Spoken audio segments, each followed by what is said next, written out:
Here, man. It got a little crazy out there, but we made it through. We're gonna keep stacking the day, so see you in the championship. Let's go! June 17th wasn't just another game. It was payback time. Remember May 30th when Jacy Sheldon and the Connecticut Sun left Sophie Cunningham and Sydney Carlson injured on the floor? When the dirty plays went unpunished? Well, the Indiana Fever remembered everything. And when Sheldon poked Caitlin Clark right in the eye during this rematch, something snapped. What happened next will show you exactly why you don't mess with Clark's teammates. Because Sophie Cunningham was about to deliver the most satisfying flagrant foul you've ever seen. If you support the Fever, comment down below. CC and Spicy Sophie. Let's go. It was chippy the last time these two teams faced off too. Sophie Cunningham suffered her ankle injury in that game, but in addition to that, she actually had part of her front tooth knocked out. She made contact with Jacy Sheldon as Caitlin Clark knocks down the triple. But what people don't talk about enough is how hard you have to work to be able to be that good. All the hours that she's spent perfecting her craft. Retreating, firing, and hitting! So she can do that! On Indiana arguing the call. I mean, step back, you're late. She almost looks you in the eye. Picture this. May 30th, Indiana Fever versus Connecticut Sunday. And everything went wrong for the Fever in the worst possible way. The game started normal enough. Just another matchup between two WNBA teams fighting for position. But the Sun came out with a level of physicality that crossed the line from competitive to dangerous. You could feel the tension building from the opening tip. Can we talk about the physicality for a second? Two players on the Indiana Fever got injured last night by the same player on the Connecticut Sun, and that was Jacy Sheldon. And I tweeted about it. She was playing so reckless. I'm fine with players playing aggressive, but there is a thin line between playing aggressive and playing reckless. When you dive for a ball, you don't land on somebody's leg. She landed on top of Sydney Colson's leg, and her leg got stuck and literally twisted around. Both injuries, both Sydney Colson and Sophie Cunningham, were contact injuries. Sophie Cunningham went down first with what looked like a deliberate hit. The contact was hard. Too hard for what should have been routine basketball. Then Sydney Carlson got hurt in another questionable play that had everyone asking what exactly was happening out there. The worst part, Jacy Sheldon was right in the middle of both incidents, playing with a kind of aggressive style that makes your blood boil. They weren't non-contact. They weren't ACLs, they weren't Achilles, they were contact injuries caused by the same player. And this kind of physicality that the WNBA they brag about. They say it's always been a physical league. That's just the heart of the it's not good basketball. And we've seen so many injuries. Paige Becker's out with a concussion. Rakia Jackson was out with a concussion. All of these injuries are contact plays. We've seen Caitlin Clark last year get chucked to the ground. We saw Angel Reese get clothesline chucked to the ground. The players continue to do it because the refs are allowing them. Why wouldn't you keep doing it if you're a physical player? Here's where the college history comes into play. Sheldon and Clark have been going at each other since their Iowa versus Ohio State days. Back in college, Sheldon made it her mission to get under Clark's skin every single time they faced off on the court. She would shadow Clark everywhere, bump her on screens, talk trash during dead balls. This wasn't just basketball anymore. This was personal. Her mortal enemy. Her mortal enemy took out a player. Jacy Sheldon. Caitlin Clark's mortal enemy. Jacy Sheldon. The referees at Mayday seemed to let everything slide like they were watching a completely different game than everyone else. Hard fouls went uncalled. Dangerous plays got ignored. Clark had to watch her teammates get hurt while Sheldon walked away without so much as a warning from the officials. The frustration was building with every possession. The Fever fought hard but lost that game 85-83. But more importantly, they lost two key players to injuries that could have been prevented if the officials had controlled the game properly. Sophie Cunningham and Sydney Carlson were hurt, and their absence would be felt in the games that followed. This is a reckless play. This is reckless. It is dangerous. And this angle makes it look even worse. It is dangerous. Like, Sid Colson is between her and the ball. Sid Colson is in fact between Jacy Sheldon and the ball, and she dives through her knee. It wasn't even called as a foul. It wasn't even called as a foul. You could see it in Clark's eyes after that loss. The way she looked at Sheldon during the handshake line. The way she answered questions in the post-game interview. This wasn't over. Not by a long shot. The Fever would remember this game, remember who caused the injuries, and remember that the officials let it all happen. June 17th couldn't come fast enough. June 17th arrives, and Clark is back from her quad injury, and after a dominant win against the then undefeated New York Liberty, ready to face the Connecticut Sun again. This was her second game back after 3 weeks away from the court. You can tell she remembers exactly what happened last time. The way she walks onto the court, the way she looks at the Sun players during warm-ups. This isn't just another game for her.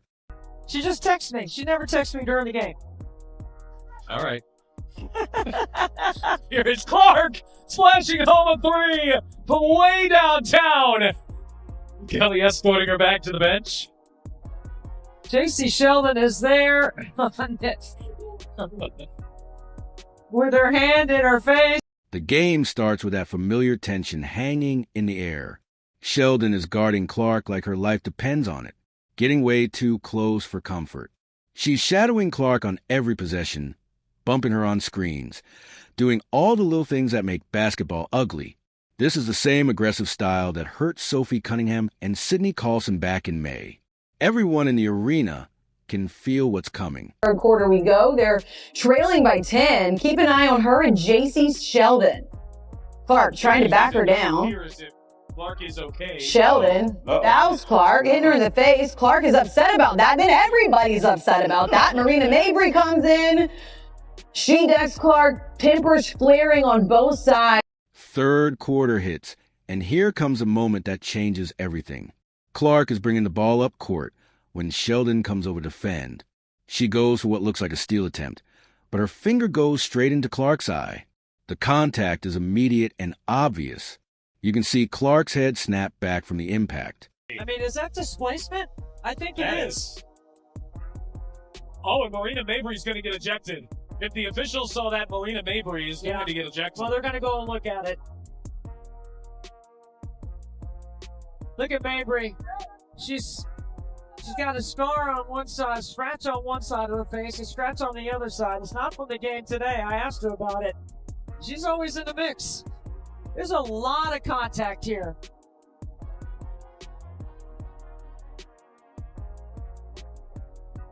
There's a scrape across the face. That's what Clark didn't like. Clark immediately grabs her face, and you can see the pain and anger mixing together as she realizes what just happened. She's squinting, trying to clear her vision. But, she's thinking about more than just the physical pain. This wasn't an accident.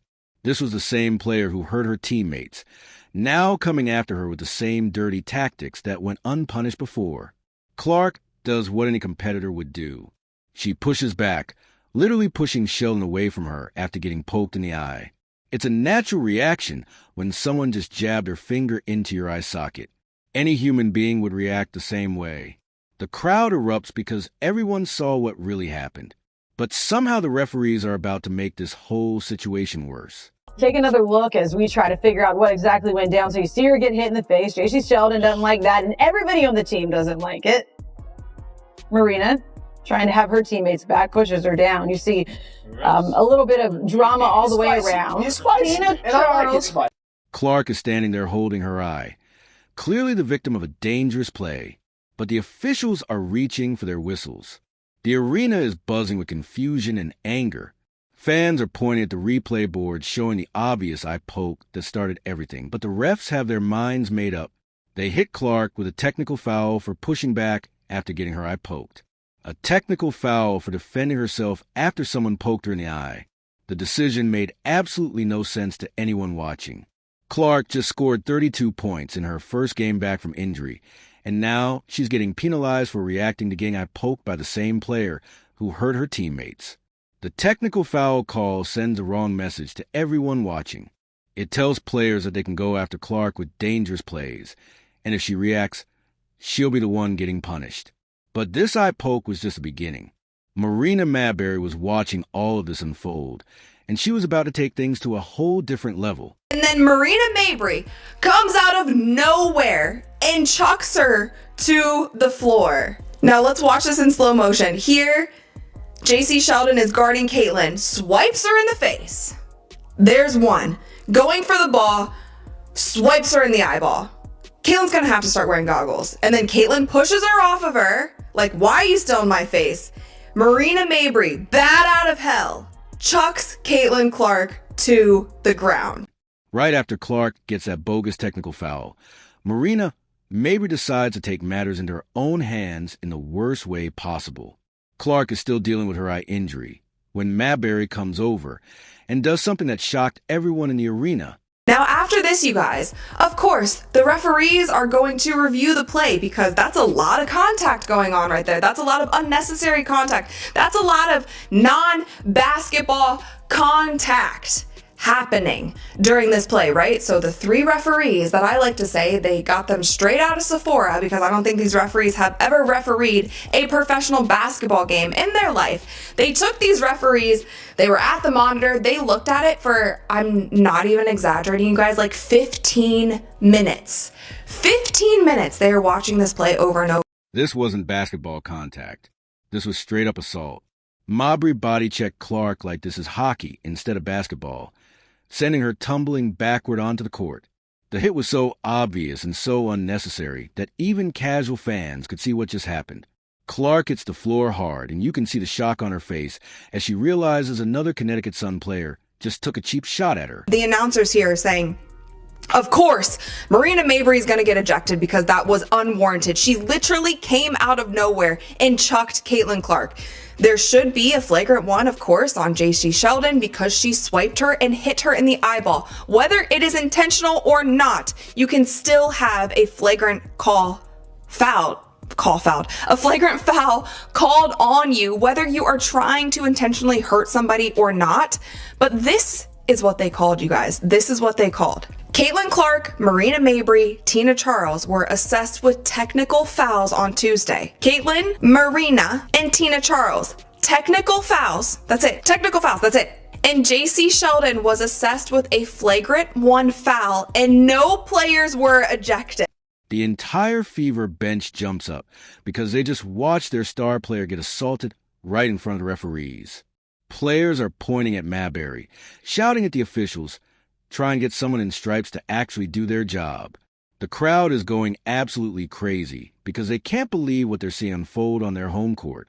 Coach Stephanie White is losing her mind on the sideline, screaming at the officials who are somehow still not seeing what's happening right in front of them. She's gesturing wildly, pointing at Mabrey. Try to get the refs to understand that this has gone way beyond normal basketball contact. White knows her player just got targeted again, and the officials are about to blow another call. The officials don't get control of the ball game when they allow that stuff to happen, and it's been happening all season long. All season long. It's not just this game. It's been happening all season long. This is what happens, right? This is what happens. You've got competitive women who are the best in the world at what they do, right? And when you allow them to play physical and you allow these things to happen, they're going to compete, and they're going to have their teammates' backs. It's exactly what you expect, right? Out of fierce competition. So. I started talking to the officials in the first quarter, and we knew this was going to happen. You could tell it was going to happen. So they got to get control of it. They got to be better. The refs give Mabrey just a common technical foul, the same penalty they gave Clark for defending herself after getting eye poked. Think about that for a second. Clark gets her eye poked and pushes the player away. Technical foul. Mab body checks Clark to the ground in retaliation. Same technical foul. The math doesn't add up, and everyone in the building knows it. So now let's talk about Sophie Cunningham. At the end of the game, Jacy Sheldon is going for a fast break layup, and Sophie Cunningham is running with her. And I remember in my head, like, it happened in a split second, and I said, oh, let's see. Let's see what happens here. White goes off in the post-game press conference. When the officials don't get control of the ball game, when they allow that stuff to happen, and it's been happening all season long, this is what happens, right? She's had enough of watching her players get targeted while the officials stand around doing nothing. Sophie commits a hard foul on Jacy Sheldon. Again, as Jacy Sheldon is going up for a layup, Sophie bear hugs her and takes her to the ground. What I will say is Sophie did not grab her and throw her to the ground. She didn't body slam her. She didn't do anything, in my personal opinion. Maybe I'm biased here, but I'm gonna give you guys my straight up honest opinion on this. She bear hugged her, took her to the ground. Yes, it was intentional. It was absolutely intentional. The message was crystal clear at this point. The officials weren't going to protect Clark, so her teammates would have to do it themselves. Sophie Cunningham was watching all of this unfold from the bench, and she was about to make sure everyone understood that nobody messes with her teammate. Final minute of the game. Fever is up big at 87-70, and Sophie Cunningham sees Jacy Sheldon with the ball one more time. The clock is ticking down, but Cunningham isn't thinking about the score anymore. She's thinking about May 30th when she got hurt. She's thinking about watching Clark get her "I poked with no real consequences." She's thinking about Marina Mabrey body, checking her teammate to the ground. It was, to me, payback for what was happening the entire game. But she did it in a way that she wasn't going to injure Jacy. She was just making it known, like, if the refs aren't going to handle it, I will handle it. We'll take care of it, but this is not what you're going to do when you come into our house. It was an intentional foul. It was a hard foul. She brought her down.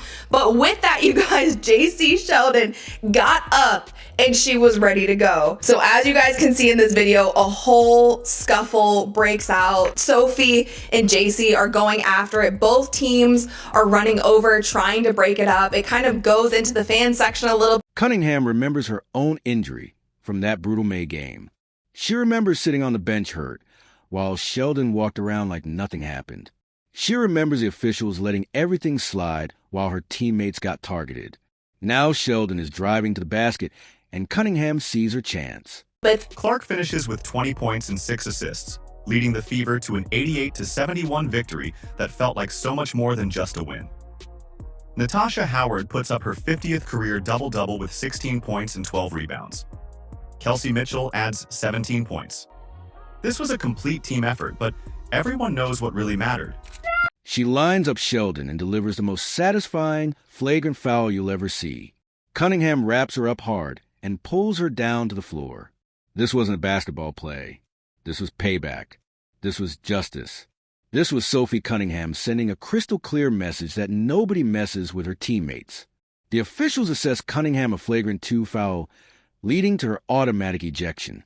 Sheldon and Lindsay Allen also get tossed for their involvement in the fight. 3 players ejected, but the damage is done. Justice finally got served on that court. A rare miss at the rim for Aaliyah Boston, the league's top field goal percentage shooter in the WNBA, but it's Boston who comes up with the steal and the find to Howard.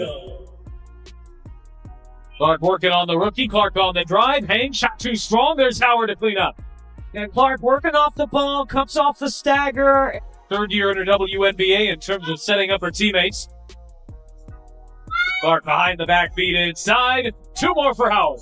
Clark finishes with 20 points and 6 assists, leading the Fever to an 88-71 victory that felt like so much more than just a win. Natasha Howard puts up her 50th career double-double with 16 points and 12 rebounds. Kelsey Mitchell adds 17 points. This was a complete team effort, but everyone knows what really matters. The Indiana Fever fans were chanting, "Sophie, Sophie."